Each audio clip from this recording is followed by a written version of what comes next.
Je me mets à la place des mecs de la NASA, bon bah... toi, tu te couches pas avec un carré d'as dans les pattes. Tu continues à plaisanter. Alors si t'es pas musulman, cette vidéo n'est pas faite pour toi. Et si t'es curieux, eh ben, tu peux rester. De plus en plus de personnes, dont des musulmans, affirment que la NASA et ses astronautes ne sont jamais allés sur la Lune, suggérant que l'alunissage pourrait avoir été mis en scène. La Lune est un rappel constant de l'ordre et de la création divine, et elle joue un rôle crucial dans la vie spirituelle et pratique des musulmans. Aujourd'hui, j'ai donc décidé de mettre les pieds dans le plat et de parler de ce sujet qui me tenait à cœur, car comme beaucoup d'entre nous, j'ai depuis ma tendre enfance été bercé par les nombreux exploits de cette épopée lunaire avec cette fameuse phrase qui résonne toujours.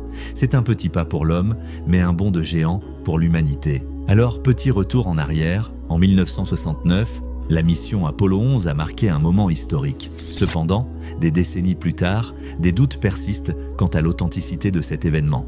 Parmi les anomalies les plus fréquemment citées, l'absence d'étoiles dans les photos prises lors de l'alunissage ne montrent aucune étoile dans le ciel lunaire, ce qui soulève des questions sur leur authenticité. Mouvement du drapeau américain, le drapeau semble bouger comme s'il y avait du vent, alors qu'il n'y a pas d'atmosphère sur la Lune. Des ombres incohérentes. Les ombres dans certaines photos ne semblent pas parallèles, suggérant des sources de lumière multiples ou artificielles. L'islam valorise la quête de la connaissance et la compréhension du monde qui nous entoure, et il est important de rester ouvert aux découvertes scientifiques tout en maintenant notre foi. Certaines personnes de notre communauté ont trouvé bon d'interpréter le verset 33 de la sourate Ar-Rahman comme ils le voulaient, dans le sens où il serait impossible à l'homme de quitter l'atmosphère terrestre. Mais avant de vous en dire plus, voici le verset en question. Au peuple de djinns et d'hommes, si vous pouvez sortir du domaine des cieux et de la terre, alors faites-le.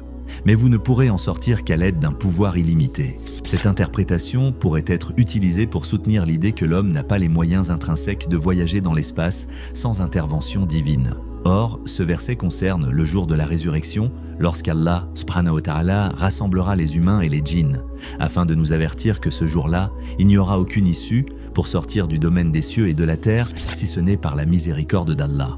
Il est important de reconnaître que cette interprétation est subjective et que de nombreux musulmans acceptent les avancées scientifiques, y compris l'exploration spatiale. L'islam encourage la recherche et la quête de la connaissance, et il est essentiel de considérer toutes les preuves avec un esprit critique. En conclusion, bien que certains puissent interpréter des versets coraniques pour soutenir l'idée que l'homme n'a pas réellement atterri sur la Lune, il est crucial de rappeler que nos croyances doivent être fondées sur une combinaison de foi et de preuves issues de l'interprétation de nos textes. Dans tous les cas, et bien que je crois en la nécessité de la guidance divine pour accomplir des exploits extraordinaires, je ne peux m'empêcher de me demander quand aura lieu le prochain voyage sur la Lune avec cette fois des vidéos et photos en haute définition. Je ne sais pas pour vous, mais personne ne pourra m'enlever la conviction qu'Allah est le plus grand et que nul ne lui est égal, à lui la royauté et à lui les louanges. Portez-vous bien et gardez la foi en toutes circonstances. Salam à tous.